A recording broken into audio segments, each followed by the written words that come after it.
और भगवान के दरबार में गजेंद्र यादव जी के पोता आयो एवं पोती आयो ऋतिक कुमार और ऋतिका कुमारी जय हो जय हो। भगवान के दरबार में 51 रुपया का दान दक्षिणी जय हो, दातक की जय हो, अपने के समस्त परिवार की जय हो। जय हो दानी महाराज की जय हो।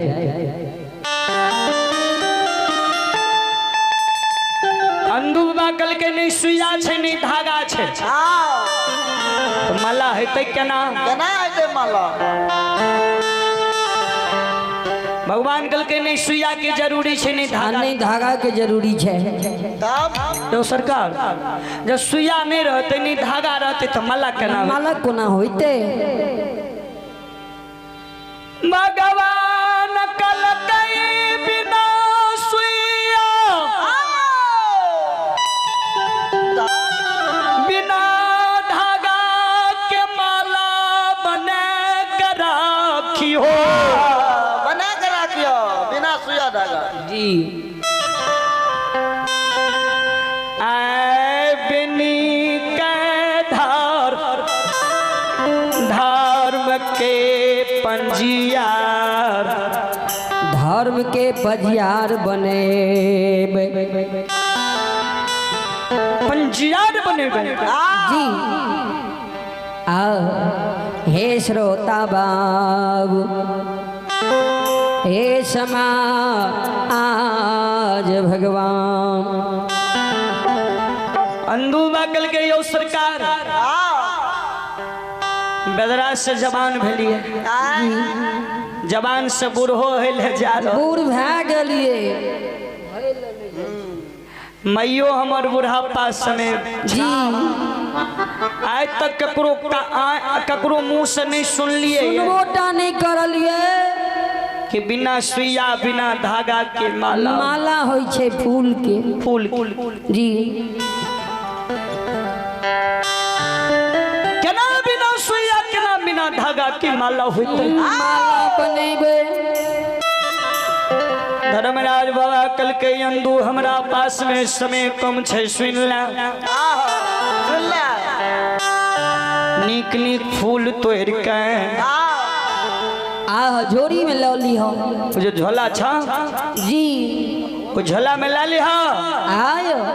तमुक कलान में बैठ जइहो आब के बैठ जाइ हो एक हाथ से एगो फूल और दोसर हाथ से दोसर फूल दोसर फूल पकड़ लियो पकड़ लिहा जी फूल में फूल जे नहीं हो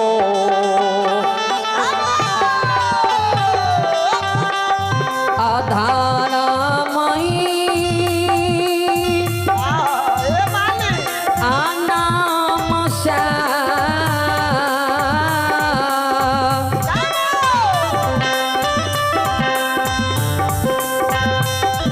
सटैन जय हो यंदु बाबू हो माला त होई तो धारा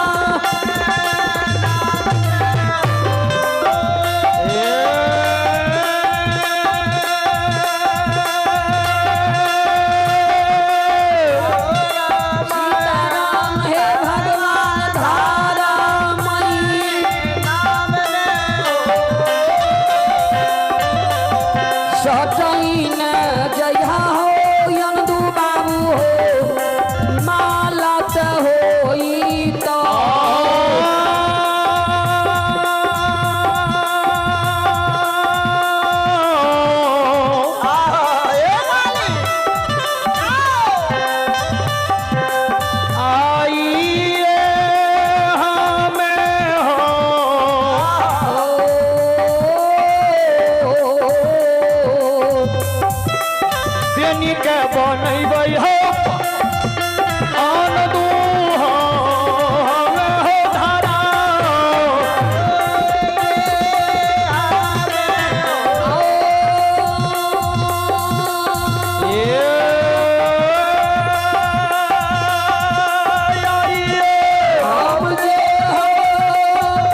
फूल के सटैने जइह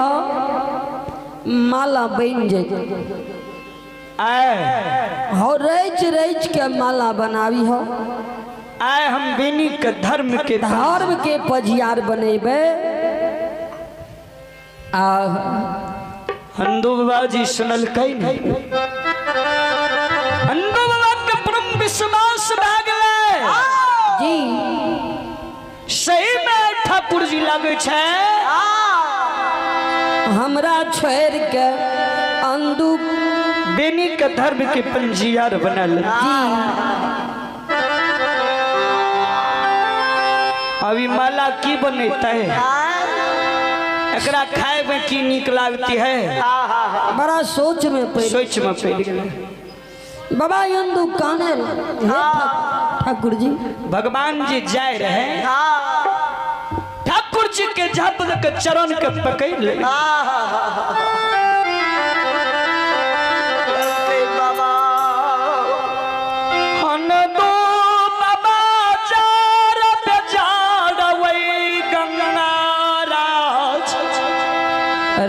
राजघाट तंबू कलान में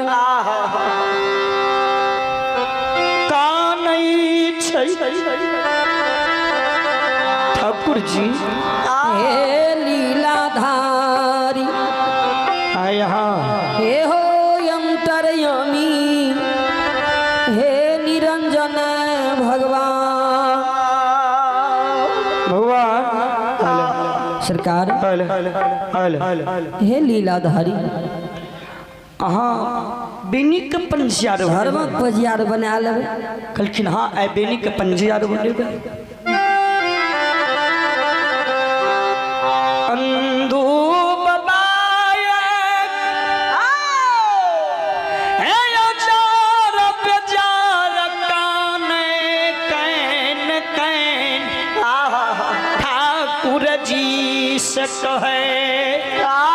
हे ठाकुर जी हे लीलाधारी सरकार अहाँ जे बेनी के पंजियार बनेबे तो हमर की गजन होते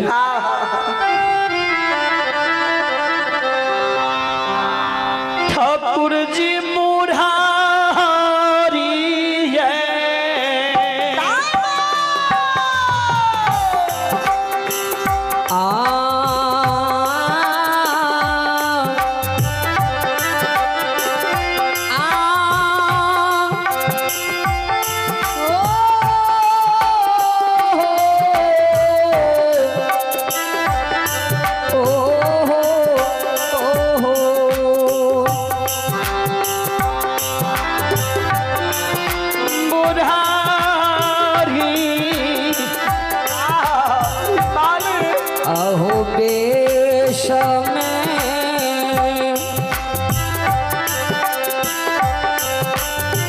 छोड़ने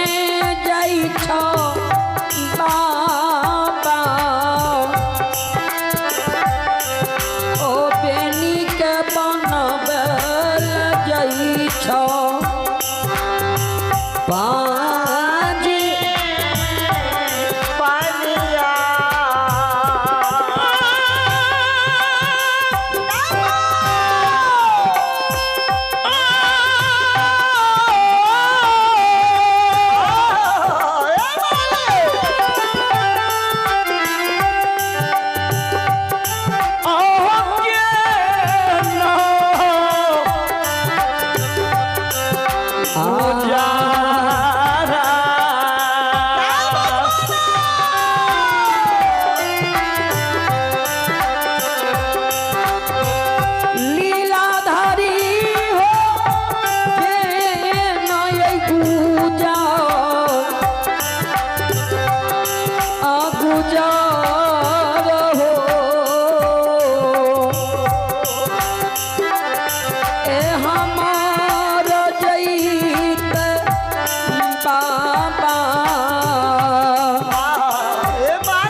सरकार